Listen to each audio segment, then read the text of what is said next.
In this video, I'll explain how to add a LiveDiscover report for network detection and response capabilities.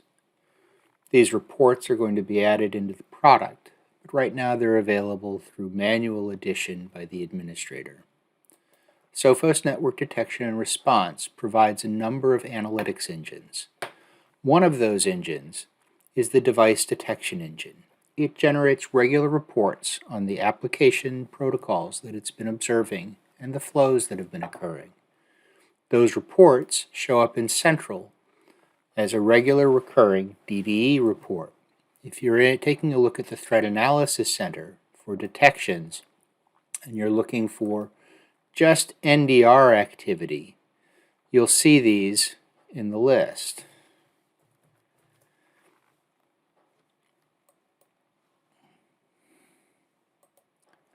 So, looking for just Device Detection Engine reports, we can see that a number of reports have come in.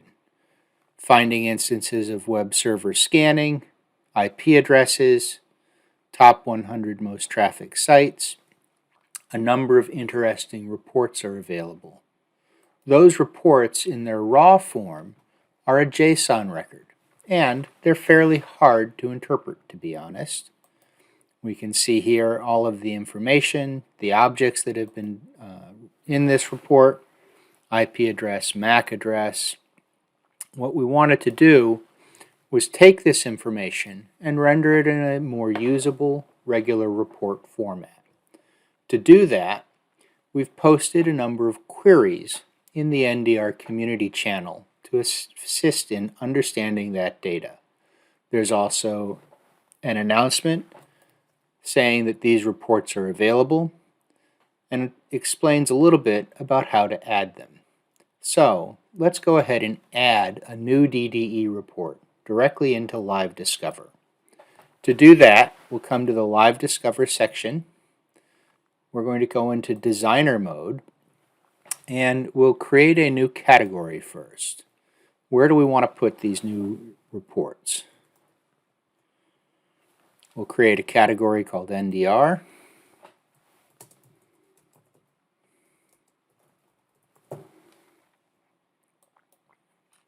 With the category successfully created, you can see it has no reports in it yet. Going back here to the overall top level, we have the option to create a new query. That's what we'll be doing. We'll select a query creation. It's asking for a query name, description, and the SQL syntax, and the source that it will be coming from. If we take a look at the community forum, we can see that there's a section on the community forum for the queries.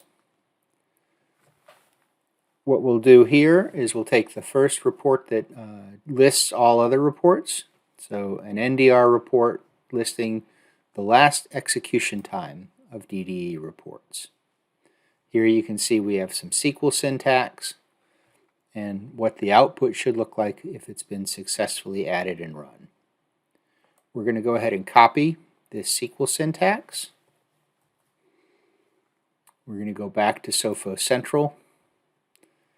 We will add that to the SQL section. At this point, the query is not yet ready to run. We can see from the description here it needs to have some additional information set. So we want to give it a name.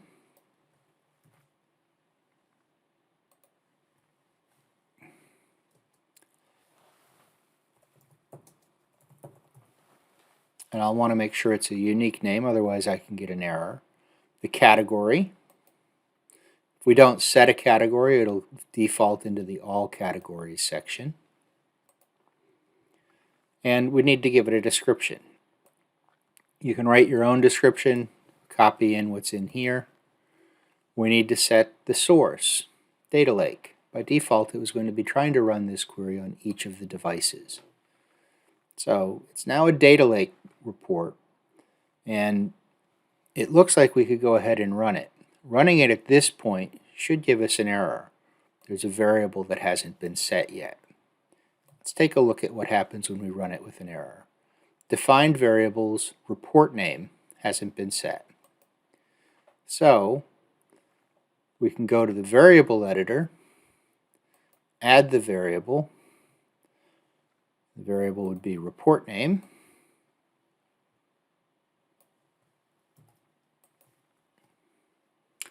You can see here, this is basically going to be performing a string replace for wherever we see $$ report name in the SQL syntax will be replaced with whatever we put in to this field.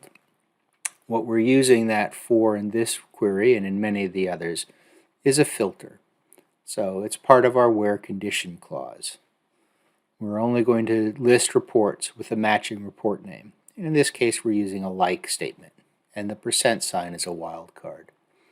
The report will run over the last 24 hours. We could adjust the range here. At this point, we're ready to test the query and go ahead and run it again.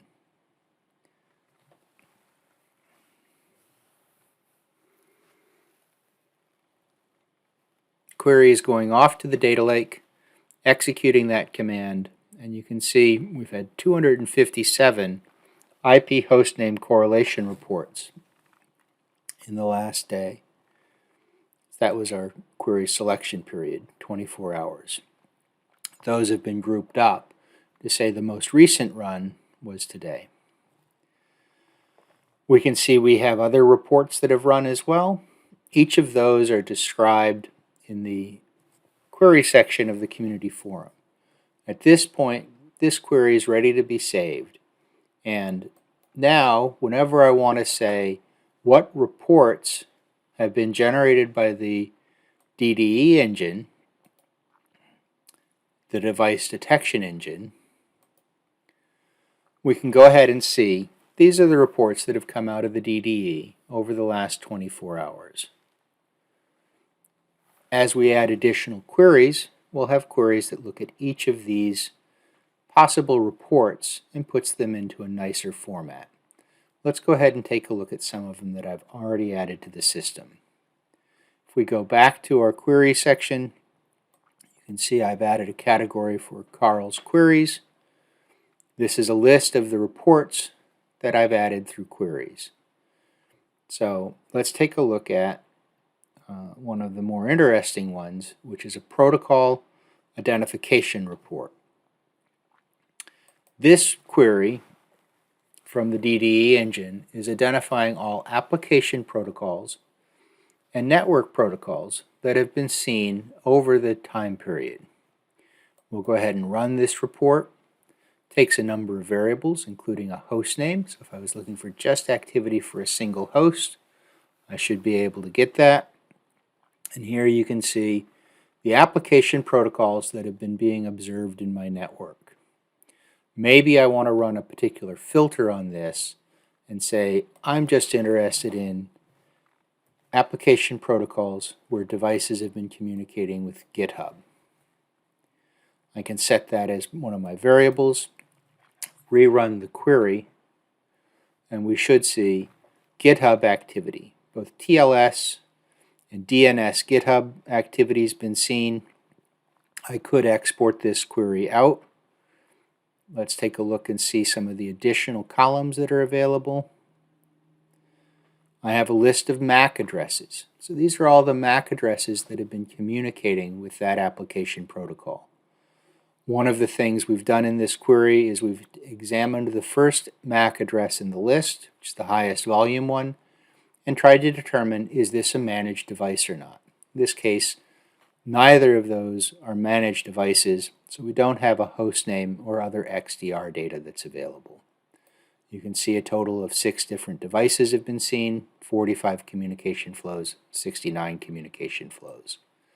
I could also run this over an extended period of time to say I'm looking for the GitHub communications over the last 7 days from the NDR sensor.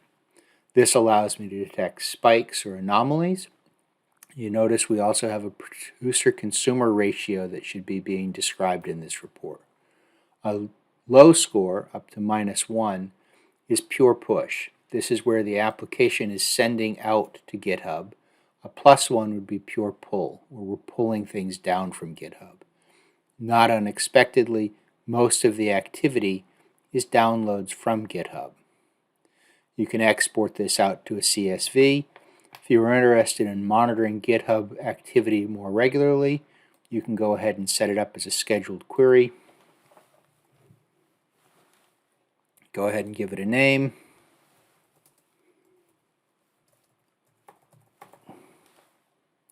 And a description.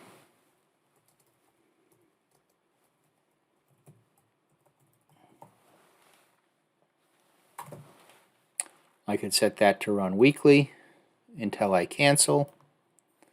I have 96 available schedules that I can run remaining. We'll go ahead and create that scheduled query. Now, every night, I'll be generating a report on GitHub activity. To see your reports, you can get to that from the main dashboard, and you can see here scheduled queries. There's the one we just added. It hasn't run yet, but I do have one that should have run, the NDR protocol report. I can also look at all scheduled queries available here. I can see the list of queries that are available. I can go ahead and add or remove it or edit it. In this case, this is the query that is being run for GitHub. You can see it remembers the variable that I've set. Its time range is set to 7 days. And it's going to run this specific query. When we get to queries that have already generated results or scheduled reports, we can go ahead and take a look at one of those. We can see here that it defaulted to the results column. This is a query that ran last night. We can go ahead and take a look at the syntax for that query that was set. It was running the protocol report bars with the filter iTunes. So this is looking for usage of Apple iTunes over the last 7 days. It runs nightly, and I can see the results from last night's run. So here's Apple iTunes activity in my environment. Number of flows, number of devices involved. That's how you go about setting up additional queries or scheduled reports for NDR. NDR is very powerful in analysis of encrypted communication flows for detecting malicious activity, but that visibility also provides other avenues of exploring what's going on in your environment and setting reports to be informed of that activity. Thank you very much.